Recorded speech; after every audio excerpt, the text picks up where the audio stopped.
Bismillahir Rahmanir Rahim. Assalamu alaikum wa rahmatullahi wa barakatuh. And welcome back to the Ilm Feed podcast. I'm your host, Shabbir Hassan. And today we've got really, I think for the first time, not for the first time actually, we have had two guests on before, no doubt. We haven't had two guests on for a while. But I guess the discussion that we're going to be having today is something which is really at the forefront of everybody's minds right now, right? Not just in the UK, but pretty much worldwide. 2020 was a year really which it was dominated, lines were dominated by COVID, no doubt. Perhaps many of us have, sadly lost some of our close ones due to COVID. Maybe some of us have actually experienced it ourselves. And now we're kind of, after many lockdowns globally and this worldwide pandemic, I guess now the discussion moves on to the vaccine, right? And that's what today's episode is going to be about. It's going to be about the vaccine, and it's going to be, inshallah, hopefully most of your questions would be answered about the vaccine with our guests today. So I'm going to briefly introduce them right now. We have with us someone who's already come on the podcast in the past. We discussed something completely different, right? Not COVID related. And that is, of course, Dr. Wajid Akhtar. Assalamu alaikum wa rahmatullah. Thank you for joining us again. And we also have with us a virologist, and I'll let him explain later what that exactly means. We have Dr. Imran Qureshi. Assalamu alaikum wa rahmatullah. Wa alaikum assalam wa rahmatullahi wa barakatuh. Jazakallah khair for having me on. Barakallahu feekum. Yeah, thank you to both of you for joining us. I will just say from the get-go that because we have so many questions to be answered right now, that I may be a bit normally a podcast is just like a conversation that kind of flows, but I may be a bit strict today with a bit of timing and quick fire questions and so on. So I guess let's jump straight into it. Now, normally what I would do is I would introduce the guests, right? I'd give a bit of a kind of brief introduction, bit of a small kind of biography, if you want to call it. For today's one, though, the reason why I'm going to allow yourselves to allow both of you to introduce yourselves is because I guess when it comes to vaccines and COVID and so on, people are coming across videos, they're coming across articles, they're coming across all sorts, right? And maybe some of the people that are discussing these things aren't even experts. They're not really qualified to discuss. So I guess one of the first reservations that some people may have is we've come onto Ilm Feed. We don't even know if these lovely gentlemen joining us are really qualified to speak about these things. Do they have a background in medicine and so on? So if I could ask firstly, Dr. Imran, what does it mean to be a virologist? What does it mean to be a consultant in infectious diseases? If you don't mind just elaborating what your background is for us, please. Yes, of course. And just I'll clarify the point actually. So I'm a consultant in infection. It's not that dissimilar from infectious diseases. They're more or less one and the same thing really in many ways. So I'm a medical doctor. I trained as that, and my specialty within medicine is dealing with infections. And obviously COVID-19 is a virus. And I'm not per se a virologist, but virology is part of my job. I deal with virology as well, although there are a different type of consultant, they're called virologists, but we do essentially the same thing, except they focus purely on virology, and I do some more than that. So yeah, in terms of being qualified to speak about it, I'm certainly qualified to speak about COVID-19. Obviously, I'm not a lab doctor. I don't produce the vaccine, yet obviously I have a vested interest in the way the vaccine works and how it's useful for the community. So from that perspective, in conjunction with obviously my specialty, that's the background that I bring to this conversation. Okay, brilliant. And Dr. Wajid, same question for yourself, please. Jazakallah khairan. Before I come on to myself, Imran, because he's humble, mashallah, also doesn't elaborate that he is the founder of something called DAPS Global, Doctors Advancing Patient Safety. So he's not just someone, as all doctors have an interest in patient safety, he's someone who's actually founded an organization that helps doctors properly work out strategically ways that they can increase patient safety. So on that count, I think that's quite relevant to this conversation as well. Absolutely. Yeah, thank you. That's very useful. Myself, I'm a GP, and I don't like going into credentials, but like you said, it's relevant to this conversation. Apart from being in general practice, I've also the chair of the National Medical COVID Response Group for Muslims. So it basically is a platform that's brought together Muslim healthcare professionals from across the country, different specialities, whether it's infectious diseases, intensive care, hospital, out of hospital, different nationalities, everyone coming together, trying to give a united response for the Muslim community and advice from Muslim healthcare professionals to our community. Along with that, I have a degree in clinical genetics, and for the last 8 years, I've been teaching at the local medical school on the history of medicine and social media medicine, and a lot of that has been to do with the development of vaccines and the vaccine hesitancy that exists. Okay, brilliant, mashallah. And since Dr. Wajid, he filled in for Dr. Imran. Dr. Imran, is there anything you want to, is Dr. Wajid, there's anything you want to add to that? Well, I mean, it would be, I think we'd be here for about half an hour just talking about Wajid's vaccine. Other than the fact that we studied at the same medical school many, many years ago, but Wajid has, in his capacity as B-man, obviously coordinating the response from that. I know very few people who have spent as many hours trying to help the Muslim Ummah from this perspective, particularly in terms of COVID, not least that he founded the Global Charity Week and mashallah, all the wonderful things that happened. But certainly with regards to COVID-19, I think mashallah, he's been one of the Muslims at the forefront of helping the wider global population, not just the local UK one, but the global population, mashallah. So absolutely. Great, mashallah. Jazakumullah khair. Okay, so let's jump straight into it. We're talking about vaccines today, and one thing I just wanted to quickly mention to our viewers and our listeners is, yes, we will be talking about vaccines in a lot of detail today, but from the Ilm Feed perspective, of course, please do consult individually for your own case. We're going to be giving a lot of general advice today and a lot of general information, but specifically for yourself, please do still consult the experts. Do go, inshallah, if you have any concerns. Please don't take this to be a blanket kind of statement from the get-go. And I will remind you of that later on as well as we get into things. So talking about vaccines, my first question was, I guess, there's a few different ones out now, right? I mean, in the UK, we're hearing of, many people for the first time are hearing of, Pfizer, right? You've also seen articles in the news where, Oxford are also developing their own. In the US, they've got their own one. So first question is like, what's the difference between these? Why are some more effective? Why are some less effective? What's the differences between these vaccines? So you don't need to be too polite. Just jump in, inshallah. I think, largely, so when you hear the names like Pfizer and the Oxford one, the AstraZeneca one, these are large pharmaceutical companies who obviously are involved in the production of the vaccine. And I'm sure we'll get to this issue of Big Pharma at some point in this discussion, but let's leave that for now.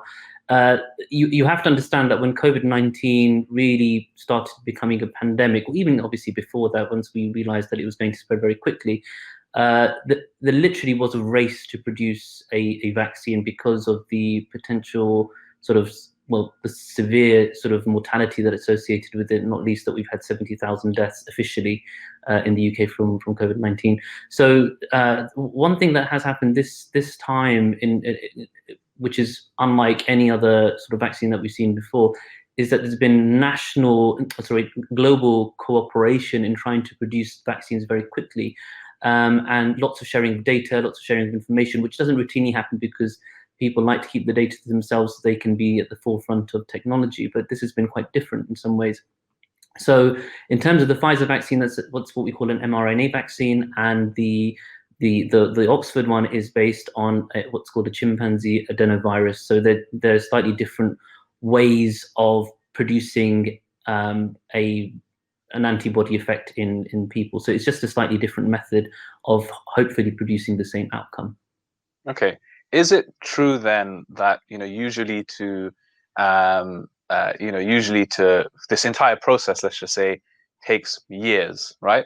And I guess one main concern immediately that stands out to a lot of people is, well, how is it that within months this vaccine has come out and it's been, given, the heads up has been given, and that's it, it's out there now. What would you say to that? I mean, that is a really good question, and it's something that makes people worried that, wait a minute, if it normally takes 10 years and you've made this happen in 10 months, you've cut corners somewhere, haven't you? You've cut corners on safety, or it's fake. But let me give you another analogy. If you're going in for a routine operation, let's say somebody needs a knee replacement, it's routine, it's not emergency, they need to do it. You might go and see the surgeon, or your GP first. He'll refer you to the surgeon. Then the surgeon will see you. He'll have a chat. Then they'll do a scan. Then the surgeon will see you back. He'll have another chat. Then they'll say, right, let's go for the pre-op. Then they'll book the operation. It could take 6 months. It could take 9 months to get that operation done. But if you burst your appendix, within 9 minutes, you might be in the hospital in the theater, and the surgeon's there with the knife. Now, would you turn around at that point and say, no, this is too fast. This is going too fast. I don't trust this. How did this happen?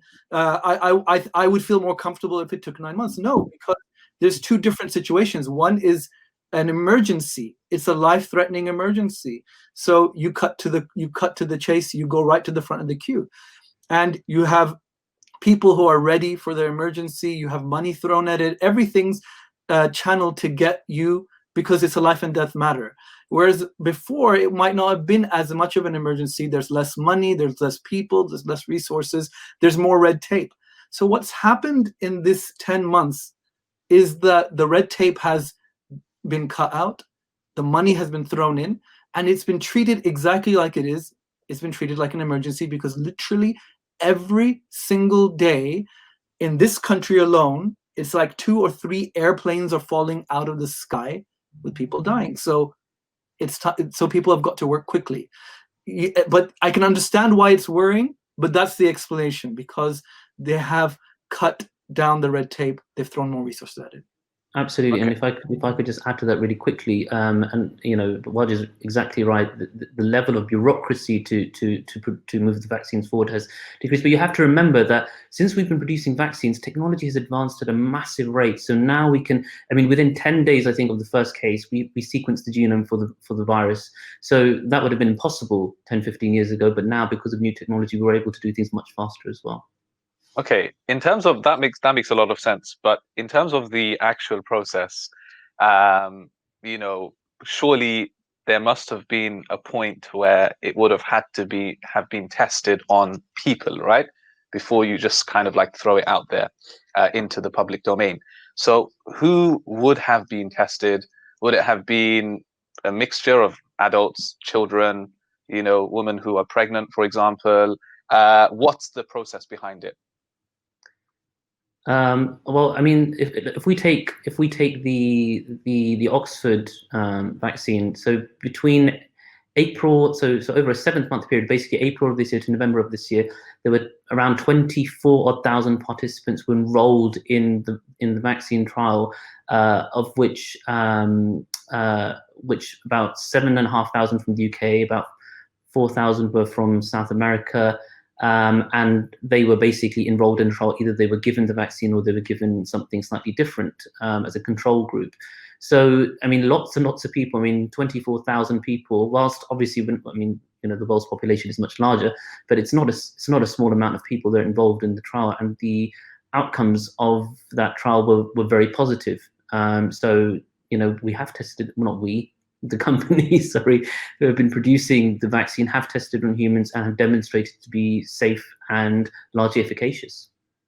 So, and may I add that on that point, like the Pfizer vaccine has been tested on 40,000 plus people. I personally have patients, quite a few, who are on these programs, and I can watch their health on a daily basis. They have blood tests, blood pressure.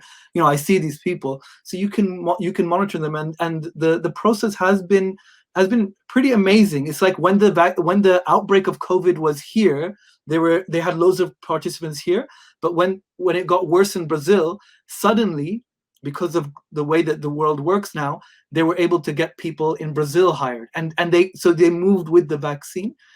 Would it have been nice to have years of, to say, let's give it 3 to 5 years and see what happens in the long run? Of course. It would have been lovely to do that. Give it 10 years. But the number of people who need to die to give it those 5-10 years, it's what made them think that, right, let's do at least this much. This should be the bare minimum that we do, and that satisfies governments, that satisfies other scientists, that you've done the bare minimum to show that we have tested on people. They don't test on pregnant women and children, and that is just not part of normal bioethics in anything. If you look at lots of drugs, the normal drugs that people would take, antibiotics, they've not been tested on pregnant women or children because it's just not done in that first phase. They're tested on adults. Okay, fine. In terms of like what this vaccine actually contains, we're hearing lots of different conflicting kind of reports, and I guess some are a bit concerned. They hear that, let's talk about it from a general perspective, then we'll talk about it from an Islamic perspective. So from a general perspective, what's the ingredients, if you could say? Some are saying it contains like aluminium and other things. Is that true? If so, is that normal protocol? Like, what are your thoughts on that? So there's a couple of things I want to untangle here, because there's a little bit of what people are worried about with all vaccines and these specific vaccines. Okay. So, and there are different types of COVID vaccines. These vaccines, the one that's licensed here in the UK right now is an mRNA vaccine, and Imran probably might be able to explain that a little bit better. But in the old days, you had 2 ways of making a vaccine. You would either give a small dose of the actual disease to try to get your body to recognize it, but not at a level that it could really cause you any trouble, and then your body would be much more ready for when the real thing attacks. Like when you teach your children that, you teach them when they're small to not steal, like if they take someone else's toy, because you don't want them when they grow older to be, like to do something at a much wider level.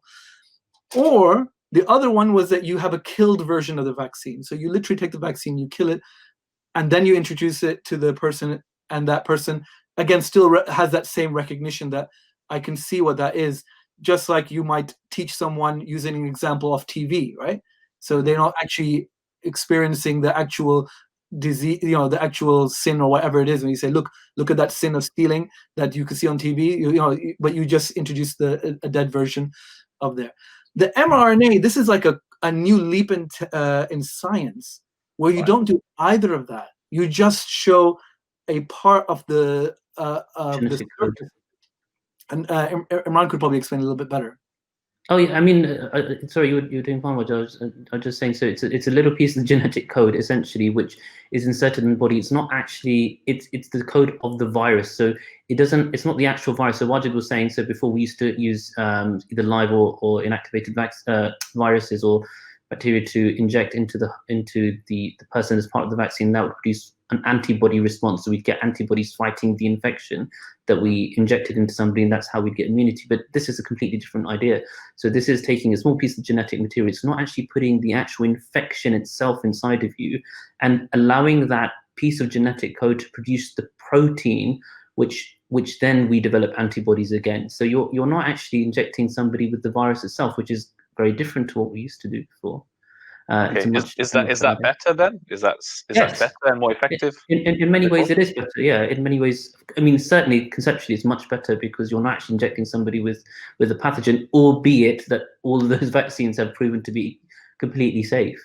So, I just wanted to touch upon this point about aluminium as well. I think, I think people worry far too much about the minutiae of what goes into these things. I mean, people eat tuna every day. Pregnant women are not supposed to eat large amounts of tuna because it's got mercury in it, and if you eat enough of it, it may cause some potential problem, but people eat tuna all the time, you know. So this concept about, you know, there's a bias in people's minds that the vaccine is something horrible, so we must look at every single minute detail of it and say, oh, you know, why has this got aluminium in it? Whereas people may just eat mercury every day, not really think twice about it in that sense. And the other thing just to remember is that, you know, I've been asked a lot, should we give the vaccine, should we take the vaccine, should my parents have it and whatnot. It is essentially a medication like any other medication. I mean, there is no medication on this earth which does not have side effects. You know, not a single one. Take methotrexate, for instance. So it's a disease-modifying drug which is used in rheumatoid arthritis and other conditions like that. I mean, it has potential significant side effects. I mean, if you look at vaccinations in general, you get about 300 to 400 people a year having significant side effects from vaccines. But then you have to remember that the number of people that take methotrexate is tiny, and the number of people that are vaccinated is massive. So, you know, it's just about perspective, really. I mean, I think people think of numbers like that and think, oh my God, this many people died. But you have to remember, in many ways, it's just a drug like any other. Dr. Wajid, you're going to add something? Yeah, again, it's about there's more aluminium in an egg or omelet that you eat than there will be in pretty much all the vaccines that you will ever have in your life. That's an example. There's more formaldehyde in your inherent bloodstream as a human being than there is in a vaccine that you're going to take. There's all these kind of things. There are some of these things which I think Imran made a very clear point that we're not here to say vaccine or else.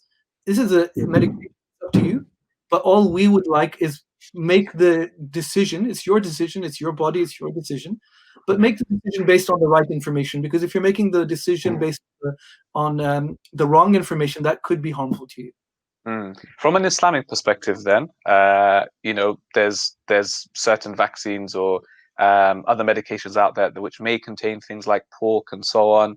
Muslims, rightfully so, have reservations about this, and you know, many scholars have said, you know, if the need isn't there, just stay away from, you know, such medications, right? Look for alternatives and so on. Now, when it comes to COVID, which is very different, you know, it is, we do know there's a high risk right now. Is there anything to worry about essentially for Muslims in terms of the ingredients from an Islamic perspective? I mean, not that I've seen. I've not read anything to suggest that there is. I don't know, Wajid, if you've seen anything different. So there are different types of vaccines. The one that's being rolled out right now, Pfizer BioNTech, has no animal ingredients whatsoever. And we have yet to find, and remember, we're not faqirs, so this is we can't speak for them, but we haven't found a scholar yet who said that this is haram or that you shouldn't have it. But even if it did, and there may be vaccines in the future that do, there are vaccines that currently exist, and the ones in the future that do exist have material that are that would normally be considered haram. Pork is a good example. What the ulama so far, and this is worldwide across different bodies in different places, have it's a pretty much the majority consensus is that if it goes back to the healthcare issue, that if the healthcare professionals feel that this is important, this is good, important for your health, then there's so many other issues that come into it. Is it actually still pork anymore? Does it have any of that, you know, after it's been changed so much? Is this necessary for your health? And if they're saying that it is, then it's very rare to find the Islamic scholar that says that it's better that your health suffers than you take something which has a questionable ingredient. And they're very, very, very few that have those kind of questionable ingredients. Okay, makes sense. Dr. Imran, you mentioned something about there not really being any kind of vaccine or medication out there, except that it probably does have some side effects to some degree, right? Let's talk about this particular the COVID vaccine. Many concerns about side effects. Again, it's natural, right? You know, the fear of the unknown, right? You know, you take it. What if something happens? What if it intensifies? It gets worse. So, are there, that we know of, any side effects or risks of side effects? Especially, you know, the common one that we're hearing is infertility in women, right? Which is, if that's true, then you know, that's a huge thing, right? So, any side effects that we know of at this point? No, I mean, other than the normal side effects that you get with all vaccines, and the homogeneous store vaccine, so you may get some fever, you may feel tired or have a headache, you might get a rash. In very, very rare cases, you may get full-blown anaphylaxis, or where you find it difficult to breathe. But those are exceedingly rare cases. But that's with all vaccines. It's not just with the COVID vaccine. We are yet to find any significant side effects, particularly infertility. And I don't know how people would have arrived at that conclusion when people, the participants of all the vaccine trials have been followed up so meticulously. And again, I can understand the human aspect of why people are concerned, but there has to be something which is, those concerns have to be grounded in scientific basis and evidence, and we haven't found any for that at the moment. And maybe just come in on that point, because there are some stories going around saying, 3% of all people who have this vaccine have suffered from irreversible side effects. That's not true. That, unfortunately, it's a myth. 3% were said to have any side effect. No one. There's been 6 people out of about 1 million people who've had the vaccine so far, probably more than that. 6 people who had anaphylaxis. Anaphylaxis is basically, like if you're allergic to strawberries or nuts and someone gives you one of those nuts, your face gets swollen, your breathing is affected. That is dangerous. And 6 people, alhamdulillah, all who recovered, that is less than the number of people who would have had anaphylaxis if you were to give them penicillin. It puts it in perspective. There's not been any long-term side effects. There have been side effects where people have had a little bit of arm pain, maybe felt a bit feverish, and that's about it. And what are we weighing it up against? Because this happens a lot in general practice. You give a patient, hey, would you like a cholesterol tablet? And they're like, ooh, I heard those cholesterol tablets. Those cholesterol tablets, they can cause you to have aches and pains in your arms. And I was like, sometimes, rarely they can. But did you know that 1 out of every 3 people in this country will die of a heart attack or stroke? So what's more important? The aches and pains in your arm, or the chance of this 1 in 3 people die of heart attack or stroke, for the cholesterol tablet, as an example? Similarly, with COVID vaccines, it's good to weigh up one against the other. So when you weigh up the risk of side effects, and who knows, there may be, we have to be honest and say that 5 years, 10 years from now, we may discover side effects in the long-term follow-up. When this is not us giving a blank check, but what you weigh up the side effects to the other side, which is the number of people who are dying on a daily basis, the number of people who are having long-term side effects, the devastation it's causing to society as a whole, mental health effects, etc. And it's, the balance is very, very, very much in favor of dealing with what we know to be causing damage to what we're not sure ever will. Absolutely. Okay. Yeah. Okay. Makes sense. Okay. Fine. I had just another quick question, which is regarding this new strain, right? Which we're all hearing about now, especially in the UK. It's we're hearing that there's 2 new strains. There's 2 new strains. 2 new strains. Oh, okay. So there we go, right? And we're hearing that it's spreading a lot quicker, and there's many other. It's causing a lot more detriment to health and so on. But my question is linking it back to the vaccine.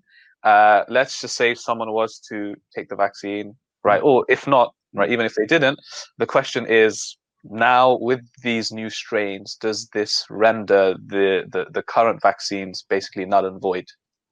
That's the question. I think it's too early to tell that, because, as you know, the new variant has only recently been sort of isolated. The second one that I was talking about is not actually one that we have here. It's imported from South Africa, the South African variant.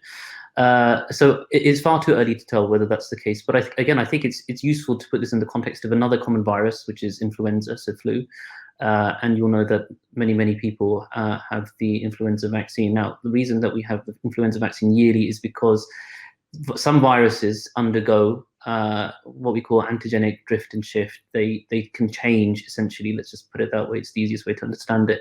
And what the vaccine producers do on an annual basis is to pick the 3 sort of most prevalent strains and incorporate them into the influenza virus. And that's why you have to have it every year. It's not like you can have the influenza virus once and you're okay. You have to have one every year. And my suspicion is that's what's going to happen with COVID as well, if when more strains come out. So will the current vaccine cover the new variant? Difficult to know for the moment until we have some more information. Inshallah it will, and if it doesn't, we may be in the situation with flu.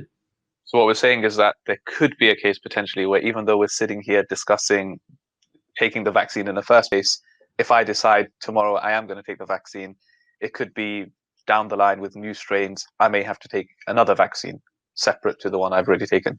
It's very Is that what we're saying? It's very possible. Yeah, we can't discount it at the moment. But again, it's no different to, I mean, I've been having the flu vaccine for the last 8 years. And can I just add on that, on the point, like, please don't think that because there's this new mutation, therefore, well, there's no point taking the current vaccine if you're offered it. Remember, the new mutation only affects, it's still affecting a minority of people, right? In some areas, like where I live, it's about 50%. But in most areas, it's still not there. So you're more likely to be affected by the more prevalent one, number one. Number two, what the scientists tell us is that it should give, the current one should still protect against that. But like Imran said, we have to wait and see, if that's 100% borne out. But that's what they're saying. So there's a chance that it will protect. And number three, what option do you have?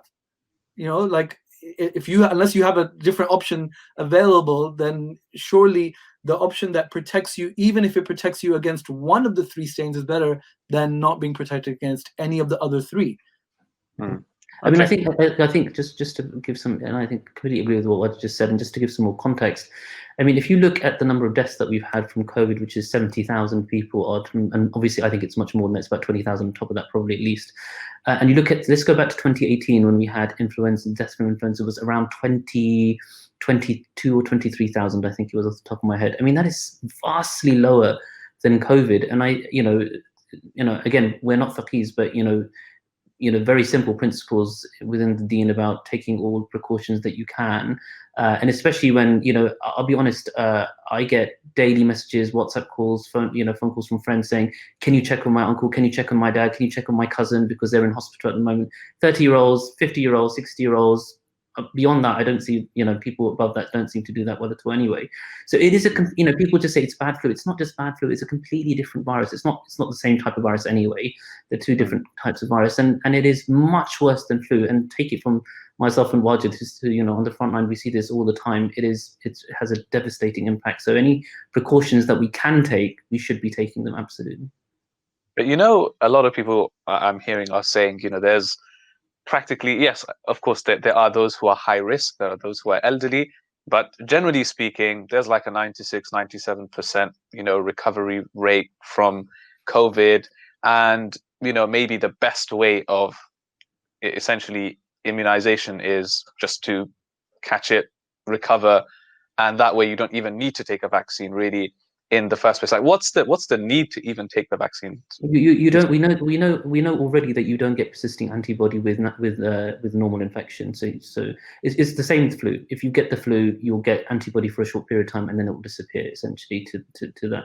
So people who think that it's not the same as measles or rubella or chickenpox, for instance, where those are viruses where if you get the infection, you get persisting antibody for life, other than in a very, very few exceptional circumstances.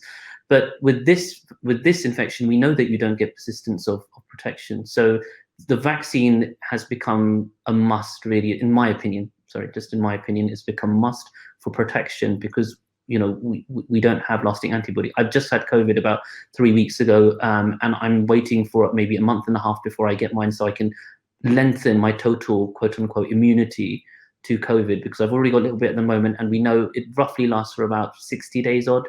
So after that, I'll take my vaccine because then I want to have a longer period of protection overall. Can I come back on that on this, please? So there are lots of messages going around right now saying, basically, listen, guys, 99.9%, get better from COVID.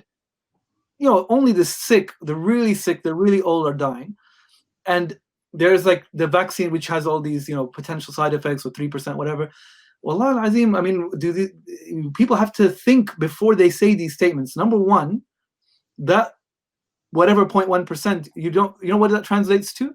For that number was wrong that they're quoting. In this country alone, we're right now at more than 1 in 1,000 people who are alive in this country are now dead because of COVID. 1 in 1,000. So that's not a small number, and that's growing. We're still getting like the worst of it coming through. Then they say it's the old. It's not just the old. As Imran was saying, there are younger and younger people who are also there. Just recently in the London hospitals, a young child died from COVID. So it's not completely impossible for young people to get ill. And when they say, oh, well, they're sick, what does sickness count as? He has asthma. He has diabetes. Like these are normal conditions that people should be able to live a healthy life with. But they're saying, but now others, in order to make a case to say that, oh, it's only the sick that are dying, they're saying, oh, he was 40 years old, but he had diabetes, so it's that's fine. Oh, he was 35, he had asthma. What are you talking about? These are human beings. They have families. But so this is quite bad. It's not. But Waj is right. But it's not just that. I'm in my capacity as an infection doctor. I have to look after some of the ITU patients as well. And there's been plenty of young 30-year-olds without any preceding comorbidities, no asthma, no diabetes, nothing like that, been exceedingly sick in hospital. And not just that. People don't actually understand enough about the potential long-term repercussions of COVID. One of my friends, who's one of the other consultants in my hospital, he caught COVID quite early on. But one of the things that people don't know is that it can have a long-term effect on your heart. So the actual, let's just say, his pumping ability of his heart has decreased quite significantly after he caught COVID, and that's not uncommon. We've seen that in quite a few patients. So he now has to live for the rest of his life with his heart not working quite at the level it should be. And he says, I can't really climb up a flight of stairs without getting breathless now, whereas it was fine before he had COVID. So, people are discussing these issues without having any understanding of the long-term implications of this illness. And they're focusing on things that they have, they should focus on what we do know as opposed to what we don't know. Dr. Imran, you mentioned earlier on that you think, in your own opinion, that it's a must, right? Dr. Wajid, do you agree with that? Let me put it this way, brothers and sisters. If you want to ask, go ask. You don't trust us? Tell me. There's one person that you should trust: the grave diggers. Ask the National Burial Council. Ask the people who are digging the graves, because that's not a made-up statistic. There's no fancy numbers or whatever. It's a real person. It's a real family. Ask them if they think you should have the COVID vaccine. Ask the 70,000 in this country, but in the more than 1 million plus. Ask the widows and the orphans and those kids whether they think that it was right. Ask the number of doctors who died. I mean, just today I received a message saying it's 40-year-old doctor, healthy, no problems. He's on ECMO. That means he's they're keeping him alive by a machine. I lost a colleague just 1 week ago. Ask all of these people. Ask the people whose mental health is suffering. Ask the people with the long COVID. Ask the people because the economy is shutting down. Ask the people who lost their jobs, their livelihoods. Ask all these people whether it's a must that when the scientists of the world have come together, the governments, the scientists, everyone's come together, and you have different groups that are saying this is potentially a way out, that we say no. There's a story. Forgive me for lengthening my response, but it makes sense. There's a man who was drowning. A flood was coming. Someone knocked on his door, and they said, "The flood's coming. Come with us. We've got a boat. We can save you." He said, "No, Allah will save you." The water came, and it took over the first floor of his house. So another boat came, and they said, "Come, we'll save you." And he said, "No, Allah will save me." The flood continued until it reached the top of his house. He was about to drown, and the third boat came, and they said, give me your hand, we'll take you." And he said, "No, Allah will save me," and he drowned. Then he went up and he asked Allah, "Why didn't you save me?" Allah subhanahu wa ta'ala said, "I sent you 3 boats. What more do you want? I sent you 3 boats." This, in answer to your question, yes, be skeptical, ask questions, but ask the people who know. Don't ask Google or WhatsApp. If at the end of the day you take all the information and you decide it's not for me, everyone makes their own choice. No one is forcing you. No one's got a gun to your head. But don't take false information and don't spread false information. This is what we're seeing a lot in the Muslim community, because our community is not taking up this vaccine and they're dying at a higher rate than other communities. If you want to go to the hospitals in East London, This is the non-Muslim people are saying that it is row after row of Muslims and ethnic minorities in these entire units. Okay, fair enough. I wanted to ask a question which is a bit direct. Me personally, at this point, I will say I haven't taken the vaccine because of all the conflicting reports and news. I am for those skeptics at this point, right? My question is, I think Dr. Imran already kind of alluded to it. He said that he is planning to take the vaccine himself. Dr. Wajid, are you planning to? Have you taken the vaccine already? I've taken the vaccine. I'll show you the pictures, inshallah, just to prove it. How long ago? Just over a week ago. Okay. And you're feeling all right? Alhamdulillah, I felt fine. Like any other vaccine that one would take. My wife would question whether I was fine to begin with, but it was all right. No, I'm just clarifying that, I guess, because, some people could argue, well, you're sitting here confidently, saying, yeah, the vaccine's fine, but, have you taken it yourself? Yeah. Are you planning to take it yourself? I mean, yeah, just there's a picture, mashallah. Just to reiterate why I haven't yet, and it's only because I've just had COVID, so I will have antibody, and I'm doing it to lengthen my total immunity time, not because I'm worried about it in any way. If I take it now, I know that the vaccine may only work for 6 to 9, and we don't know exactly at the moment. So if I've got antibody, I know for around 60 days after the infection, then it makes sense for me to have the vaccine at that point. So I'm extending my total length of immunity. That's the reason I'm holding off just for the moment, but not for any other reason. And on that point, brothers and sisters, I know people have suddenly become suspicious of their healthcare professionals. That's worrying to us, right? Because people are naturally suspicious of politicians because politicians have done crazy things. People are also suspicious of pharmaceutical industries, and you're right to be suspicious because they are profit-making companies. But when you become suspicious also of your ulama and of your healthcare professionals, that's dangerous in a different way, because that means that if you don't believe them on COVID, what else will you not believe them? When the doctor turns around and says you need to take this drug to help your heart, are you're getting paid by that company, aren't you? You're making money off this. How can I trust you, etc., etc.? That's what's really worrying. If you have a heart attack, you trust those guys to save your life, right? You trust them to put a wire literally into your heart, into your blood vessels of your heart, which all they have to do is sneeze and you're gone, right? But you trust them. When your children need surgery, nauzubillah, you trust them. With a scalpel, you're out cold. Who's gonna know, right? Why would we suddenly become traitors to the ummah, to our own families, because we're suggesting our own families to take this, to our own lives? Why would we do this? What we're saying is, brothers and sisters, is that we've looked at it. And how did we look at it?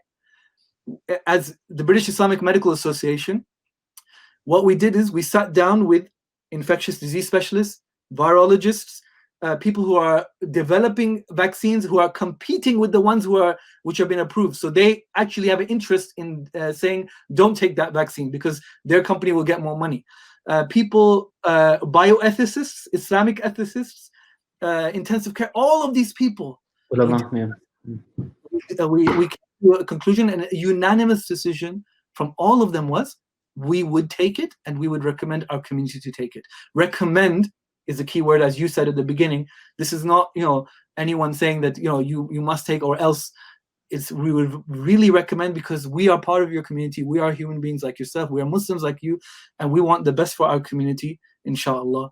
The crazy thing is? The crazy thing is that what we really should be angry about is that there's more vaccines being stored for the rich countries. They've bought up those vaccines.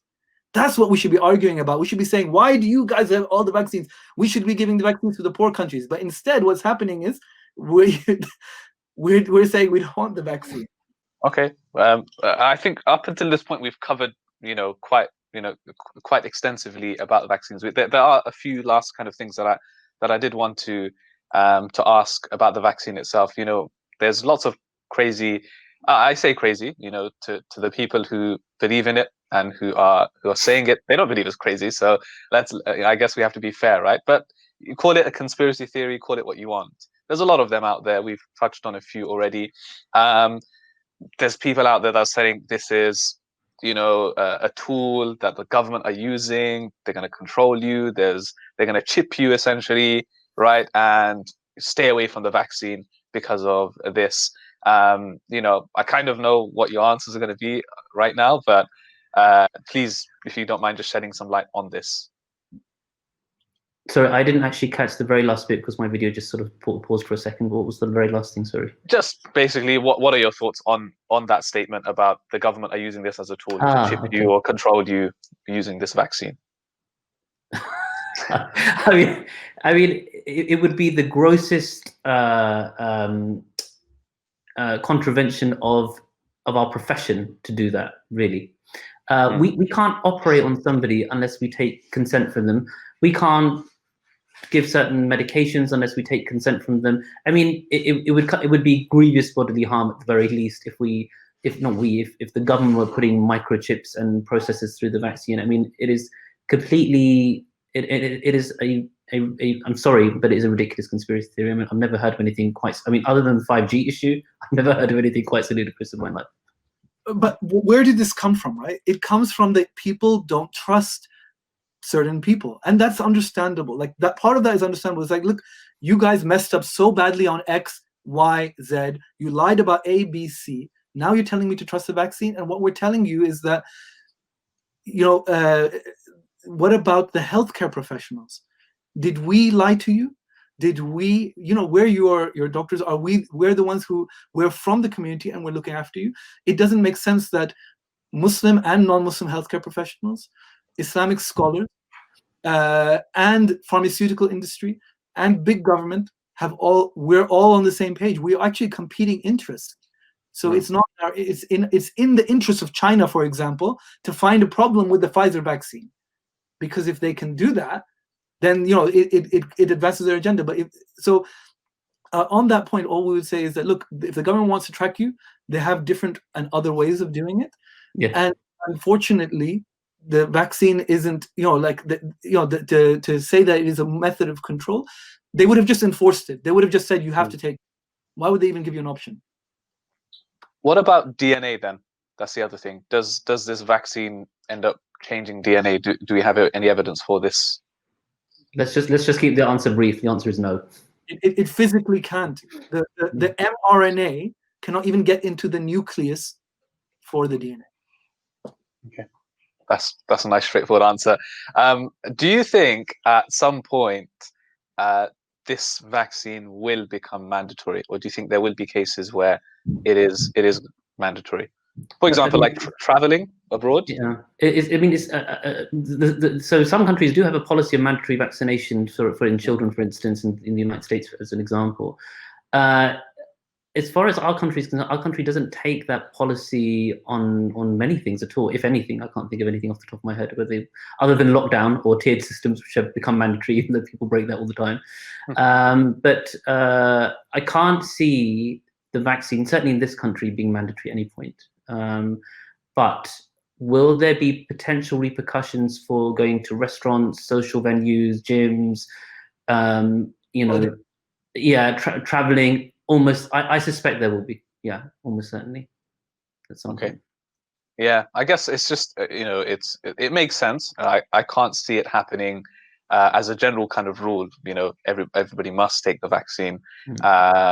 But I guess with travel and things like that, I'm sure there will be some, requirements, let's just say, or there'll be some restrictions, if you want to call it, when it comes to that. We're coming to the end now. I mean, we have discussed a lot. I really just kind of wanted to get your final thoughts on this. Again, another direct question that some people may ask is, well, you guys are doctors, you are in the field of medicine, and surely doctors are benefiting, if anything, from telling people to take the vaccine. Some people may claim this, right? Are you getting money for this? Do you get paid for each shot? We are definitely benefiting. The way that we're benefiting is that our patients are surviving longer, and we're having to deal with less heartache. I remember in the first wave, standing in tears in ITU because I was watching a 30-year-old, not physically watching, sorry, I wasn't physically watching, but I was being told, standing outside, that one of our patients who we'd been looking after for the last month. He was dying. His wife was on video cam, just saying goodbye to her husband. I mean, he wasn't really in any fit state to talk to her. Do we get any financial benefit from it? Do we get paid for shot? Not at all. Not at all. None of us get paid anything extra for advising or delivering. We have no.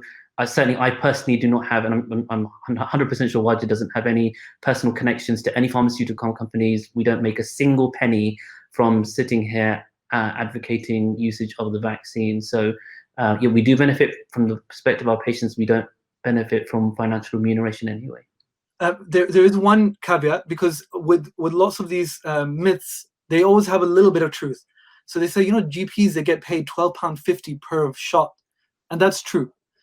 But what they don't say is that the £12.50 is there to cover the cost of the venue, because you're not delivering it at the GP surgery. So you need to hire out a hall or a office building or something along those lines. The cost of the nurses, the cost of the admin staff, the cost of monitoring, the cost of the training, the cost of the needle, the syringes, and GP time, 8 a.m. to 8 p.m., 7 days a week. 7 days a week, 12 hours. So at the end of the day, actually, most GP practices, when they pay up that $12.50, may make a break even, so they might not make any money out of it, apart from giving their time for free. But there's a significant amount that will probably make a loss. That's interesting to know. Okay, fair enough. I'm not a GP.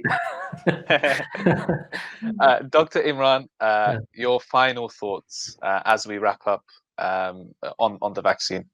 Yeah, I mean, I think, and I'm going to steal Wajid's thunder a little bit, because I think Wajid made the best point so far. Alhamdulillah, we are Muslimin, and we are, there would, if we don't have any ulterior motive, any other vested interest other than the safety of our fellow Muslimin and obviously the wider public at large, but we're specifically within the Ilm Feed podcast. This is what I'm talking about.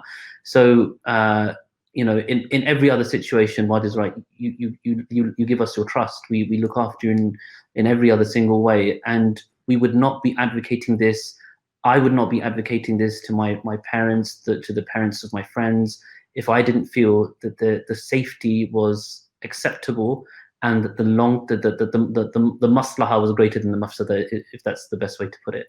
So that's really where I sit, and I would wholeheartedly, sincerely advocate this to others. And of course, at the end, it's your decision. But this is something we need to do together, and taking the vaccine is one of those things that we need to do. Jazakallah. Dr. Wajid, concluding thoughts? Jazakallah khairan. Same as Imran. Brothers and sisters, it's over to you. Please take the information, but take it from a trusted source. There's so many, unfortunately, lies on WhatsApp. It's shocking. The amount of abuse that we're getting as doctors, you guys won't even imagine. The intimidation, the abuse, personal abuse that we're getting is unbelievable. There's a lot of that negativity out there. Go to the scholars you trust and the doctors you trust and ask them and get the information and make the choice. But be under no illusion, because a lot of people out there will think, I haven't seen anyone die from COVID. I don't know anyone who died from COVID. There are people dying every single night. We're in this podcast for 1 hour.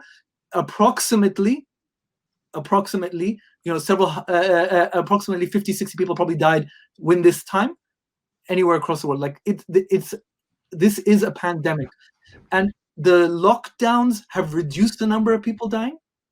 The lockdowns and all the face mask and the social distancing, but I fear, there's not many things that can make a doctor who has seen people die, who has been in tough situations, multiple car crashes, and the worst of things. There's not many things that makes a doctor or healthcare professional scared. I am scared for my people. I'm scared for humanity when I think what could happen if this goes all the way through and we don't stop it. You will run out of places to bury your dead. You will not be able to bury them. You will struggle. You will run out of ways to count the number of orphans that are left behind. And I know that you'll be like, this guy's making it up. I am not. I am not. So please, when we say that we are worried and this may be one of the tools. The mask still remains a tool. The hand washing is still a tool. That this may be one tool. It's an important tool. Then take it seriously. Do your homework and consider it, because the alternative is very, very, very serious indeed. Jazakumullah khair to both of you, Dr. Imran, Dr. Wajid, for your time. Thank you so much for enlightening our viewers and listeners. Again, we will reiterate to our Ilm Feed family across the world who are listening that, you know, this podcast, you know, in terms of Ilm Feed, from our perspective, we aren't pro, we aren't against. We're not saying do it, we're not saying don't do it. It's ultimately your decision. We've covered lots of different areas today. Please do your own research. Please consult with the experts. If you yourself are suffering, then you do need to go locally to your GP, to the doctors. You need to consult with the professionals, inshallah. From our perspective, our job was to relay the information, inshallah, from what we hope are reliable, authentic, you know, trustworthy sources, inshallah. But the decision is ultimately yours. But we do ask Allah subhanahu wa ta'ala to protect us all, to keep us all healthy and safe, and to make things easy for us as we now enter this, you know, new year. Hopefully, inshallah, may Allah keep us all healthy and grant us what is best ultimately. Once again, Jazakumullah khair to our guests. Thank you so much. And we hope to see you soon. Take care of yourselves. From myself, Shabbir, from Dr. Imran, from Dr. Wajid. Until next time. And we'll see you then. Wassalamu alaikum wa rahmatullahi wa barakatuh. Assalamu alaikum. Khairan.